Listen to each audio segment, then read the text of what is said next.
तो आज की इस वाली वीडियो में हम लोग पढ़ेंगे कंडीशनल स्टेटमेंट्स। हम दो कंडीशनल स्टेटमेंट्स के बारे में बात करेंगे, एक इफ एल्स और दूसरा मैच केस। ये होते क्या है और हम इनका यूज क्यों करते हैं। तो चलते हैं अपने कंप्यूटर स्क्रीन पर। तो यहाँ पे देख सकते हो, यहाँ पे मैंने एक और पाइथन नोटबुक बना ली है। इफ एल्स स्टेटमेंट होता क्या है, तो कभी कभी क्या होता है, हमको कोई कोड रन करना होता है एक पर्टिकुलर कंडीशन के ऊपर कि अगर वो कंडीशन ट्रू होती है तो कोड में कुछ रन हो, और अगर कंडीशन फॉल्स हो जाती है तो कुछ और रन हो। मान लो एग्जाम्पल के मैं लिखूँ a इक्वल टू 5। अब a इक्वल टू 5 है। अब मैं चाहता हूँ कि अगर a 10 से नीचे है तो प्रिंट हो जाए कि a is less than 10, and अगर a 10 से ऊपर है तो प्रिंट हो जाए a इज बिगर देन 10। तो मैं यहाँ पे क्या कर सकता हूँ, मैं यहाँ पे इफ लिख सकता हूँ और यहाँ पे लिख दूंगा if a is less than 10, और यहाँ पे मैं एंटर दबाऊंगा। तो जैसे ही तुम लोगों ने देखा, मैंने इफ स्टेटमेंट का सिंटैक्स लिखा और एंटर दबाया, तो एंटर यहाँ पे नहीं आया, एंटर एक टैब आगे आया। यहाँ पे देख सकते हो, जैसे दोबारा एंटर दबा रहा हूँ तो थोड़ी सी स्पेस लेके वो आगे आ रहा है। इसे क्या कहते हैं, इसे इंडेंटेशन कहते हैं। इसे हम आगे डेप्थ में देखेंगे, लेकिन अभी के लिए इतना समझो, इसका मतलब ये है कि अब जो कोड है वो इफ के अंदर आ चुका है। अब हम इफ ब्लॉक के अंदर आ चुके हैं और इसके अंदर का कोड एग्जीक्यूट होगा। सो यहाँ पे मैं लिख सकता हूँ print A is less than 10।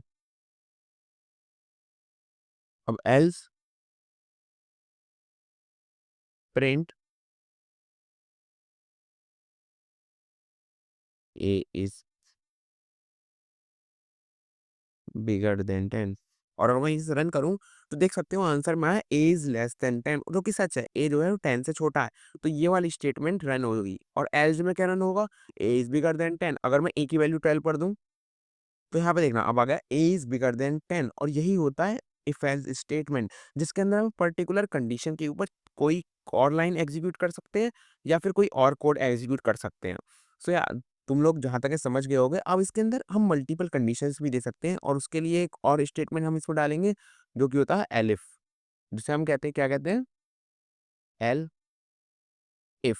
जहां पे मैं एक और कंडीशन डाल सकता हूँ। मान लो मैं लिख दूं ए इज इक्वल टू 11, तो मैं यहाँ पे प्रिंट करना चाहूंगा प्रिंट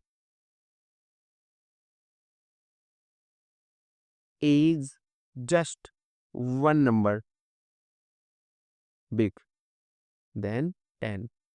अगर मैं इसे अब रन करूं और यहाँ पे लिख दूं 11, तो देखना यहाँ पे बोल रहा है A is just one number big than 10, जो कि बिल्कुल ट्रू है। तो यहाँ पे मैं कर सकता हूँ मल्टीपल कंडीशंस को भी इंट्रोड्यूस कर सकता हूँ और डाल सकता हूँ, जिससे भाई कोड और भी ज़्यादा ईजी हो जाएगा, रिलायबल हो जाएगा। तो इसका यूज़ हम बहुत ज़्यादा करते हैं अपने पाइथन कोड के अंदर, क्योंकि हमें बहुत जगह ऐसी कंडीशंस आती है जहाँ पे हमें कंडीशन अगर ट्रू है तो कुछ और रन करना पड़ता है, कंडीशन अगर फॉल्स हो जाती है तो कुछ और रन करना होता है। जैसे सिंपल एग्जाम्पल मान लो, अगर हम डेटाबेस से कनेक्शन बना रहे हैं और अगर वो कनेक्शन फेल हो जाता है, अगर वो कनेक्शन पास हो जाता है, तो हम यूज़र को कनेक्ट कर देते हैं डाटाबेस से, और उसे पूरी छूट मिल जाती है भाई डेटाबेस से इंटैक्ट करने के लिए। लेकिन अगर वो कनेक्शन फेल हो जाता है तो क्या करते हैं, हम एरर को थ्रो कर देते हैं और यूज़र जो है वो डेटाबेस से कनेक्ट नहीं हो पाता। तो ये एक एग्जांपल था इफ एल्स का ही, जहाँ पे एक पर्टिकुलर कंडीशन में हम कुछ और करते हैं और दूसरी कंडीशन अगर वो फेल हो जाती है तो कुछ और करते हैं, और इसके अंदर हम मल्टीपल कंडीशंस को भी डाल सकते हैं। सो यार, यही होता है एलिफ। अब मैच केस क्या होता है, मैच केस के बारे में देखते हैं भाई। क्या मैच केस, तो मैच केस क्या होता है, वो इफ एल्स का ही एक अच्छा भाई रीडेबल और क्लीन वर्जन है। यहाँ पे मान लो मैं लिखूं ए इक्वल टू 10। दोबारा से ए को मैंने डिफाइन कर लिया, मैं यहाँ पे क्या लिखूंगा, मैच ए, एंड यहाँ पे मैं देख सकता हूँ केस। केस कैसे, जैसे केस वन क्या होगा, print A is 1।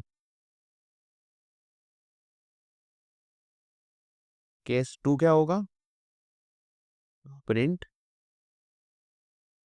A is 2। और मैं क्या लिख सकता हूँ, डैश केस डैश क्या होगा, प्रिंट ए इज नॉट 1 और 2। सो यार, यहाँ पे मैंने एक कोड लिखा, अभी तुम लोगों को देख के ही वैसे समझ गए होगे। अगर तुमने सी या सी प्लस प्लस के अंदर स्विच केस सुना है तो एग्जैक्टली ये सेम वही काम करता है। ये एक पर्टिकुलर वेरिएबल के बेसिस पे मैच करता है कंडीशंस को, जो कि हम यहाँ पे पास करते हैं। देखा होगा, मैच लिखेंगे और यहाँ पे हम उस वेरिएबल का नाम पास कर देंगे, जिसके थ्रू हम क्या चाहते हैं कि पूरा केस जो है वो एग्जीक्यूट हो, केस जो है वो इवेलुएट हो।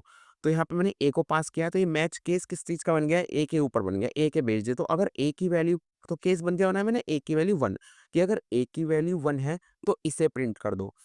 क्या लिख दो? ए इज़ 1, ये वाला कोड हम क्या है एग्ज़ीक्यूट कर दो। और अगर ए की वैल्यू 2 है तो ये वाला कोड एग्ज़ीक्यूट कर दो। और अगर ए की वैल्यू ना ही 1 है ना ही 2 है, तो मैंने डैश डाल दिया। इसका मतलब अगर ए की वैल्यू केसेस से किसी भी केस से नहीं मिलती है तो बाय डिफ़ॉल्ट ये प्रिंट कर दो। ये ऐसा मान लो एल्स स्टेटमेंट की तरह। अगर मैं इसे रन करूँ तो ए इज़ नॉट 1 और 2, और अगर मैं यहाँ पे लिखूँ ए इज़ 1, तो क्या लगता है क्या प्रिंट होगा?